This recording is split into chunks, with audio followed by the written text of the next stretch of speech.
உங்களுக்கு ஒரு பிரச்சனை வருது, பிரசவ வேதனை போல பிரச்சனை வருது, அதை மற்றவங்க கிட்ட ஃபோன் பண்ணியோ இல்லை மற்றவங்க கிட்ட சொல்லிக்கிட்டோ பக்கத்தில் இக்கத்துலையோ இப்படியெல்லாம் இருக்குது இந்த மாதிரி இருக்குதுன்னு நான் சொல்றதை காட்டிலும் என்னுடைய பிரச்சனைகளை, ஏன்னா இப்போ படித்தோம் இசைக்கராஜா என்ன சொல்றாரு, பிரசவிக்கணும் ஆனா பிரசவத்துக்கு பலன் இல்லை. அப்படிதான் நம்மளும் சில நேரத்துல இந்த காரியங்கள் இந்த பிரச்சனைகள் என்னை விட்டு போகணும், ஆனா இது எப்படி செய்யறதுன்னு எனக்கு பலன் இல்லைன்னு. ஆனா அவங்களுக்கு தீர்வு ஒரு தீர்க்கதரிசியா இருந்தாரு.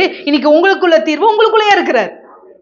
அவர் சொல்றாரு, எல்லா பிரச்சனைகளையும் நீங்க என்ன பண்ணுங்க, உங்களுக்கு எப்படி ஜெபம் பண்ணணும்னு தெரியாது, உங்களுக்கு இந்த பிரச்சனையிலிருந்து விடுபடணும், இந்த பிரசவ வேதனையிலிருந்து உங்களிலிருந்து எப்படி விடுபடணும்னு உங்களுக்கு தெரியாது. ஆனா உங்களுக்குள்ள ஒருத்தர் இருக்கிறாரு, வாக்கு கடங்காத பெருமூச்சோடு. நீ கவலைப்படாத, உன் பிரச்சனையெல்லாம் கொண்டு போய் அவர்கிட்ட சொல்லிரு. அவர் என்ன பண்ணுவாராம், வாக்கு கடங்கா பெருமூச்சோட உன்னிலிருந்து வேண்டிக் கொள்றது என்னன்னு உனக்கு தெரியாது, அவருக்கு தான் வேறு தெரியும். அந்த வேரை புடுங்கி போடுவதற்கு அவர் உன்னிலிருந்து பெருமூச்சோடே வேண்டுதல் செய்வார்.